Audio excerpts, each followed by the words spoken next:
இந்த மலையை வெட்டும் போது அந்த மேலதான் சிவன் பார்வதியினுடைய சிலைகள் வச்சிருக்கணும். இந்த ஆலயம் பாத்தீங்க அப்படின்னு சொன்னா இந்த கடலுக்கு நடுவுல இதுவும் அந்த வானத்துல நிக்கிற மாதிரி எனக்கு ஃபீலா இருக்கு.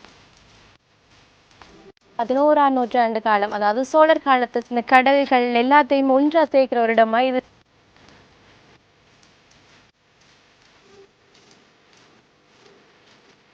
அதை காட்சிப்படுத்துற முகமாக தான் இப்ப இதுல வச்சுக்கிட்டாங்க. காசுகள் போடக்கூடாது அப்படின்னு சொல்லியிருக்கணும். ஏன்னா கடல் அந்த ஆன்மீகமும் இயற்கையும் ஒன்றா சேர்ந்து பார்க்கணும்னு சொன்னா அந்த கப்பல்களை கண்காணிக்கிறதுக்காக தான் இது அமைக்கப்பட்டிருக்குது. முழுமையா பழுதா போயில.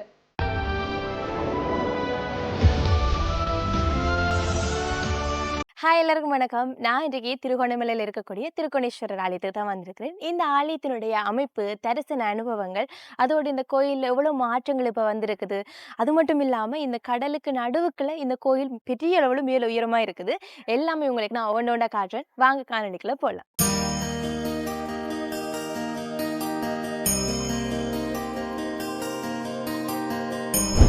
இந்த கோயிலுக்கு நாங்கள் வரும்போது இந்த நுழைவாயிலேயே இங்கே இந்த சிவன் பார்வதியினுடைய சிலைகள் வச்சிருக்கணும்.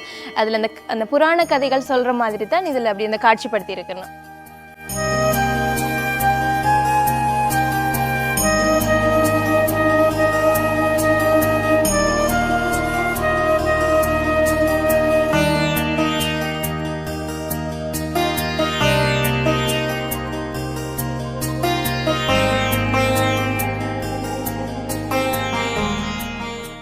இதுதான் ஆலயத்தினுடைய முன்பக்க வியூவாக இருக்கும் உங்களுக்கு. இதில் பார்த்தீங்க அப்படின்னு சொன்னால் சிவபெருமானுடைய பெரிய அளவில் ஒரு சிலையை வச்சுருக்கணும். அதில் கையில் அந்த மான் எல்லாமே வச்சுருக்கிற மாதிரி. இப்போ இந்த ஆலயத்துக்குள்ளேயும் இதோட பெரிய அளவில் இருக்கும். இந்த ஆலயம் பார்த்தீங்க அப்படின்னு சொன்னால் இந்த கடலுக்கு நடுவில் இந்த மலைக்கு மேலே பெரிய ஒரு சிவபெருமான் இருக்கிறது. பக்தியும் இயற்கையும் சேர்ந்து இருக்கிற மாதிரியான வியூவாக இருக்குது. இதுதான் பார்த்தீங்க அப்படின்னு சொன்னால் ராவணன் வெட்டு. இந்த ராவணன் வெட்டுக்கு நிறைய கதைகள் எல்லாமே இருக்குது. அதில் முக்கியமானது பார்த்தீங்க அப்படின்னு சொன்னால் ராவணன் தன்னுடைய அம்மாவுக்காக இந்த ஆலயத்தையே பேத்தெடுத்து கொண்டு போகணும்னு சொல்லிட்டு இந்த மலையை வெட்டும் போது அந்த மலை தான் இப்போ ராவணன் வெட்டா இருக்குது. இப்போ நீங்கள் பார்க்கக்கூடியது இங்கே வாங்கல இந்த மேலே. இதில் முக்கியமான விஷயம் என்னென்னு சொன்னால், இதில் நீங்கள் நினைச்சு கொண்டு காசு கூடுதலாக போடுறவங்க சில்லறை, அது போடும்போது நினைச்சதெல்லாம் நடக்கும் அப்படின்னு சொல்லி ஒரு ஐதீகமே இருக்குது. ஆனால் இந்த ஆலயத்திலேயே குறிப்பிட்டு போட்டுக்கணும், இதில் காசு ஒன்றும் போடாதீங்க அப்படின்னு சொல்லிட்டு. என்னடா கீழே கடல் வாழ் உயிரினங்கள் இருக்குதுன்னு சொல்லதால் அது போடக்கூடாதுன்னு சொல்லிக்கணும். ஆனால் நாங்கள் எங்கே கேட்குறது, நாங்கள் கேட்க மாட்டோம். நாங்கள் எங்களோட ஐதீகம்ன்றதுக்கு தாண்டி அதை எறியும் போது அது வந்தோ போகும். வந்தோ பாருங்கள், நாங்கள் எறிகிறது கூடுதலாக இவட தடியே நின்றோம். ஆனால் அங்கே போகணும் அப்படின்னு சொல்லி தான் சொல்லிடும். இவ்வளோ தூரம் வந்து பாருங்கள்டா. இங்கேருந்து பார்க்கும்போது அந்த கடலின் அழகை பாருங்களேன். இதுவும் அந்த வானத்தில் நிற்கிற மாதிரி எனக்கு ஃபீலாக இருக்குது தெரியுமா. இவ்வளோ பெரிய மேலே என்னத்தால் வெட்டியிருப்பார், எனக்கு ஒரே டவுட்டாக இருக்குது. இருக்குது பெருசா இல்லை இருக்குது. சரியா அந்த காலத்தில் இருக்கும் என்னத்தை. இங்கே பாருங்களேன், அந்த டூரிஸ்ட்டை கூட்டிகிட்டு போகிறாங்க. அதுலேருந்து நாங்கள் அங்கேயே நின்று பார்க்கலாம்.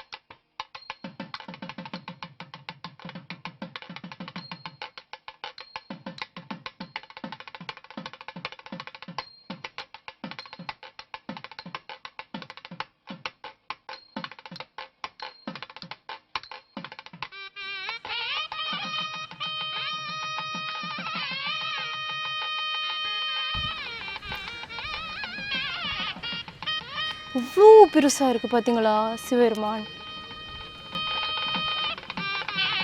இந்த நந்தி சிலை பார்த்தீங்க அப்படின்னு சொன்னால் 11ஆம் நூற்றாண்டு காலம், அதாவது சோழர் காலத்தை சார்ந்தது அப்படின்னு சொல்லியிருக்கணும். இந்த நந்தி சிலை 2013ஆம் ஆண்டு இந்த வேலைகள் நடக்கும்போது தான் இதை கண்டுபிடிச்சிருக்கணும்னு சொல்லியிருக்கணும்.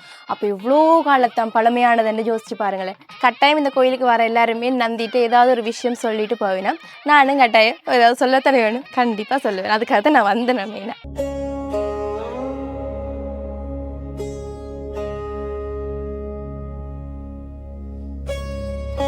இந்த கோயிலின் அமைப்பை பாருங்களேன். நம்ம இதுலேருந்து பார்க்கும்போது அந்த இயற்கையையும் ஆலயத்தையும் இந்த கடல்கள் எல்லாத்தையும் ஒன்றா சேர்க்கிற ஒரு இடமா இது இருக்குமென்னு சொல்லி நான் நினைக்கிறேன் உண்மையாக.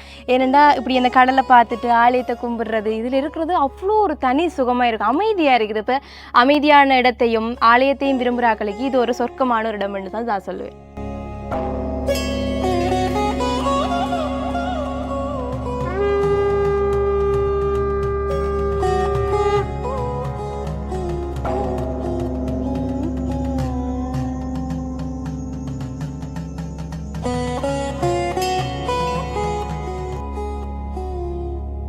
ஆலயத்தின் இந்த பகுதி பார்த்தீங்கன்னு சொன்னால் அந்த நேர்த்திக்கடன் எல்லாம் செய்கிற மாதிரி இருக்குது. அதாவது நேர்த்திக்கடன் என்றதையும் தாண்டி அவங்களுடைய இப்படி தங்களுக்கு குழந்தை பாக்கியம் இல்லாதவங்களுக்காக தங்களுடைய குழந்தைகள் கிடைக்கணும்னு சொல்லி இப்படி தொட்டில்கள் எல்லாமே இவ்விடங்களை கட்டி வச்சிடணும்.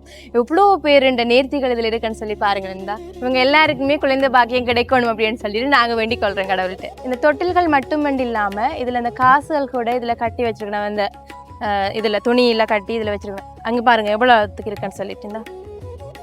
எல்லாமே இதுக்கண்டு தான் இந்த இடத்துல இதெல்லாமே செய்து வச்சிருக்கணும்.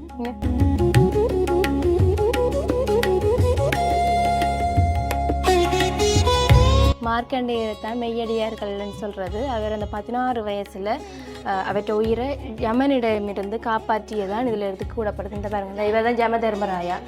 அதாவது நாங்கள் சொல்ல யம தர்மராயாண்டு அவரை காப்பாற்றியதான் அதை காட்சிப்படுத்துகிற முகமாக தான் இப்போ இதில் வச்சு கிடக்குங்க. பாருங்கள், சிவலிங்கத்தில் சிவபெருமான் அப்படியே அந்த தாண்டவத்தில் இருக்கிற மாதிரியும் இதில் மார்க்கண்டேயர் இருக்கிற மாதிரியும் அதில் யம தர்மராயா இருக்கிற மாதிரியும் இதில் காட்சிப்படுத்தி இருக்கிறதான்.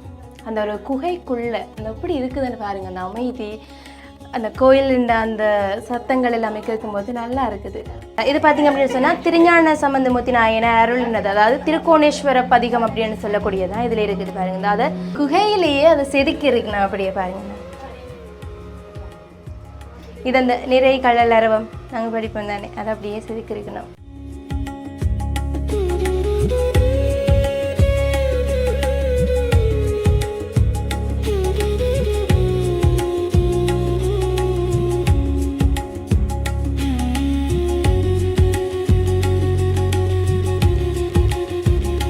கோயில் பகுதியில் மட்டுமண்டு இல்லாமல் இங்கால பக்கமுமே இந்த அவங்களுடைய இந்த குழந்தை பாக்கியம் வேண்டி இதுலேயும் இந்த மரங்கள்லையும் எல்லாருமே கட்டியிருக்கணும். நீங்கள் பாருங்கள், இதில் சின்னல நாங்கள் படிச்சிருக்கிறோம் தானே இந்த பெட்டுக்கு மண் சுமந்த கதை அப்படின்னு சொல்லிட்டு அதை காட்சிப்படுத்துறதுக்காக தான் இதில் இந்த பாருங்கந்தா சிவபெருமான் இந்த மூதாட்டிக்காக மண் சுமந்த அந்த பிரம்படி வருவார் தானே, அதை காட்சிப்படுத்திருக்கணும் இதில்.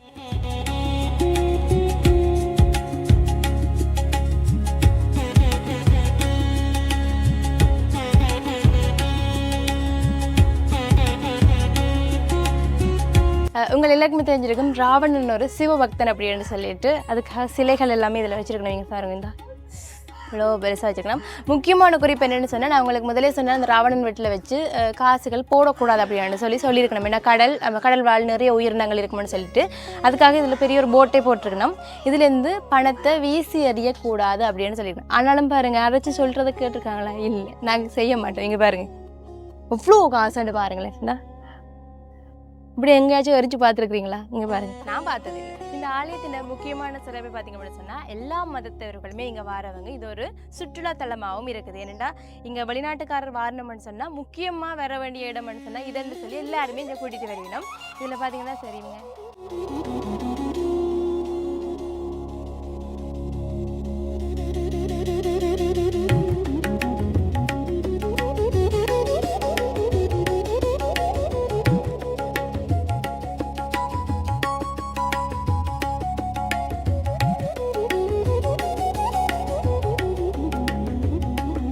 இந்த கோயிலுக்கு வராக நிறைய பேர் பார்த்திங்க அப்படின்னு சொன்னால் செய்கிற ஒரு சரியில்லாத ஒரு வேலைன்னு சொன்னால் இந்த தங்களுடைய பேர்களை இதில் போடுறது.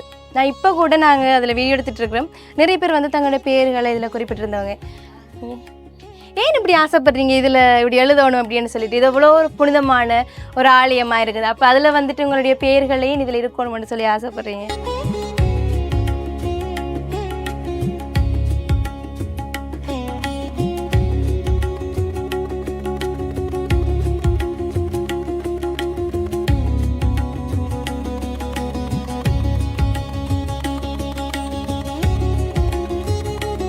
இலங்கையில் பல ஆண்டு கால பழமை வாய்ந்த ஒரு ஆலயம், அதாவது கிழக்கு கடற்கரையில் அமைஞ்சிருக்கக்கூடியதான் இந்த திருகோணமலை திருக்கோணேஸ்வர ஆலயம். இந்த ஆலயம் பார்த்தீங்க அப்படின்னு சொன்னால் நீங்கள் ஆன்மீகமும் இயற்கையும் ஒன்றா சேர்ந்து பார்க்கணும்னு சொன்னால் உங்களுக்கு ஒரே ஒரு ஆலயம் உண்டு, அது திருக்கோணேஸ்வர ஆலயமாக தான் இருக்கும். இலங்கையில் இருக்கக்கூடிய சிவ ஆலயங்களில் முக்கியமான ஆலயமாகவும் இது கருதப்படுது. அதால தான் பஞ்ச ஈஸ்வரங்களில் ஒன்றாக இது இருக்குது. இதில் முக்கியமான விஷயம் என்னென்னு சொன்னால் இந்த ஆலயத்தை தென் கைலாயம் என்றும் அழைக்கிறோம். திருக்கோணேஸ்வர ஆலயம் பார்த்தீங்கன்னு சொன்னால் பழைய காலத்தில் எப்படி இருந்ததோ அந்த ஆலயத்தை 1622ஆம் ஆண்டு போர்த்துகீசரால் அழிக்கப்பட்டதா. அதுக்கு பிறகு பார்த்தீங்கன்னா இப்போ இருக்கக்கூடிய ஆலயம் புதுசாக கட்டப்பட்டிருக்குது. நீங்கள் திருக்கோணேஸ்வரர் ஆலயத்துக்கு வரணும் அப்படின்னு சொல்லி எதிர்பார்த்துட்டு இருக்கிறீங்கன்னு சொன்னால் நீங்கள் விடிய காலமாக 6:30 மதியம் 1 மணி வரைக்கும் வரலாம். இல்லை நீங்கள் பின்னேரத்தில் வாரீங்க அப்படின்னு சொன்னால் பின்னேரம் 4 மணிலேருந்து 7 மணி வரைக்கும் கோயில் திறந்திருக்கும்.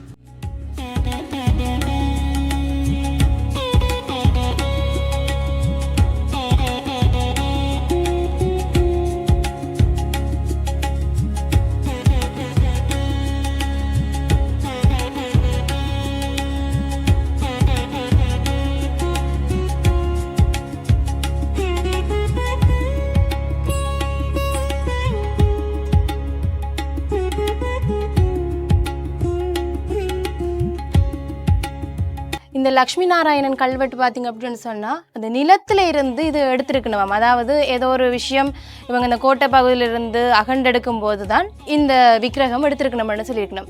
அப்போ கிடைக்கப்பெற்ற விக்கிரகங்கள் இதண்டா எவ்வளோ கிடைக்காம நிறைய விக்கிரகங்கள் இங்கே இருக்குமென்னு சொல்லி நிறைய பேர் ஊகிச்சு கொண்டு இருக்கணும். இந்த இடத்துலேருந்து தியானம் செய்யலாம். அதுக்காக தான் இந்த தியானத்துக்காக இந்த விஷயங்களுமே இதில் போட்டிருக்கணும். நீங்கள் திருக்கோணேஸ்வரம் ஆலயத்துக்கு வாரீங்கன்னு சொன்னால் உங்களுக்கான பெஸ்ட்டான டைம்ண்டா அது விடிய காலமையாக இருக்கும். இல்லைன்னா பின்னேற டைம் வந்தீங்கன்னு சொன்னால் அந்த சூரியன் உதிக்கிறது பின்னேரம் பண்ணா சூரியன் மறைகிற காட்சி நல்லா அழகாக இருக்கும் இந்த இடத்துல.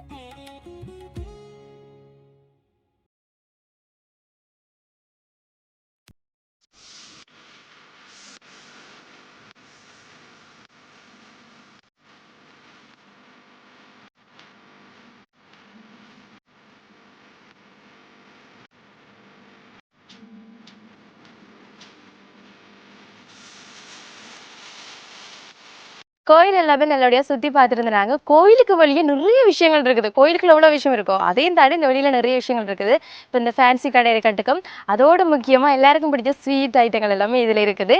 நிறைய பேர் வந்தால் கட்டாயம் இதெல்லாம் வாங்கிட்டு போவேணும். முக்கியமாக என்ன காரணம்னு சொன்னால் வீட்டில் இருக்கிறாங்க எதிர்பார்த்துட்டு நம்ம ஏதாவது வாங்கிட்டு போயிடுவோம்னு சொல்லிட்டு அப்போ இதில் வாங்கிட்டு போனால் ஒரு கடை மட்டும் இல்லை, இந்த தொங்கல் வரைக்குமே கடை தான் இருக்குது ஃபுல்லாக.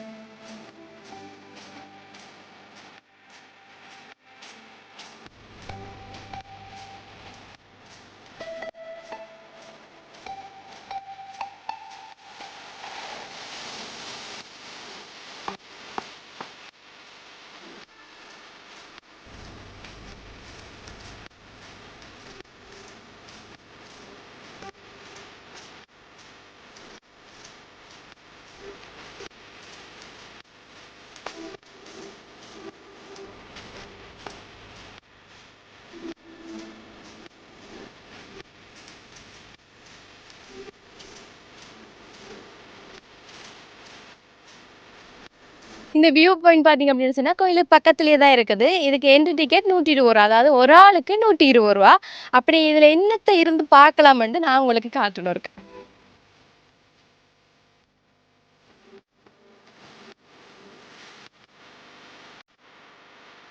இது பார்த்தீங்கன்னா சொன்னால் அந்த உள்ளே இருந்துட்டு அப்படி இந்த கடலை கொஞ்சம் கொஞ்சம் கொஞ்சமாக பார்த்துட்டு வர மாதிரி இருக்கு. பெருசாக அப்படி பெரிய மாதிரி இருக்கு இந்த கடலை.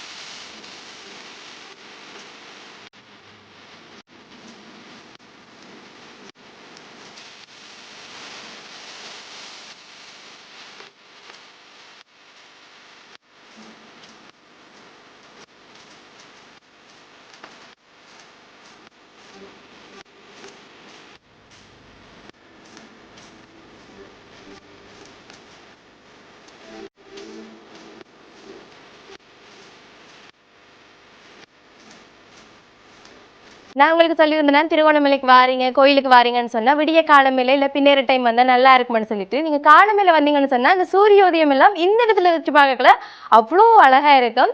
இந்த இடம் பார்த்தீங்கன்னு சொன்னால் முந்தி காலத்தில் இந்த துறைமுகம் தானே திருவண்ணாமலையில் அந்த கப்பல்களை கண்காணிக்கிறதுக்காக தான் இது அமைக்கப்பட்டிருக்குது. இப்போ இது எல்லாமே ஒரு சுற்றுலாத்தலமாக இப்போ மாற்றிட்டு நம்ம பழைய இது மாதிரி அதுக்கு நான் சொல்லியிருந்தேன்னா 120 எடுக்கணும்னு சொல்லிட்டு இதில் பாருங்கள் போயிட்டு இருக்காங்க இந்த கப்பலில். அங்கே பெரிய கப்பல் இருக்காங்க பாருங்கடா. இதில் கப்பல் மட்டும் இல்லை, இதில் இருந்து பார்க்க பார்த்தீங்கன்னா அந்த சிவபெருமான் அந்த சிலை இங்கே இருந்து பார்க்க தெரியுது பாருங்க இவ்வளோ அழகாக இருக்குன்னு சொல்லிட்டு.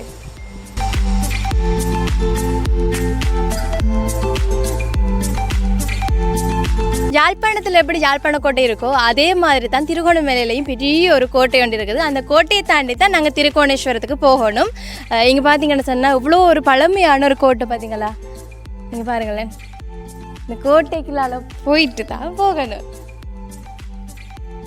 உண்மையாக இந்த திருகோணமலையில் இந்த திருக்கோணேஸ்வரத்தை சுற்றி பார்க்குறது மட்டும் இல்லை, திருகோணமலையே அவ்வளோ அழகாக இருக்குது, அதோட சுத்தமாகவும் இருக்குது. ஏன்னாடா இது ஒரு சுற்றுலாத்தலம் தானே, அவ்வளோத்துக்கு எல்லாமே பார்த்து எல்லாமே சுத்தமாக வச்சுருக்கணும், பார்க்குறதுக்கு அவ்வளோ அழகாக இருக்கும். முதல் இந்த கோட்டையில் பார்த்தீங்க அப்படின்னு சொன்னால் அந்த பாண்டிய மன்னர்களுடைய அந்த சின்னம் பார்த்தீங்கன்னு சொன்னால் இந்த மீன் சின்னம் அது எல்லாமே இப்போ பெயிண்டில் நிறைய அடிச்சிருக்கு. என்ன பழைய காலத்தை தானே இப்போ பெயிண்டில் அடிச்சு இப்போ எல்லாம் கொஞ்சம் மறைஞ்சிட்டுது. ஆனால் இதே மாதிரி இங்கேயும் இருக்குங்க. இந்த கதவை பாருங்களேன், இவ்வளோ வருஷமாக இருந்தாலுமே அது அந்த முழுமையாக பழுதாக போயில்லை, நல்லா இருக்கு. கொஞ்சம் தான் கொஞ்சம் இதாக இருக்குது, மற்றபடி எல்லாமே நல்ல நிலைமையில தான் இருக்கு.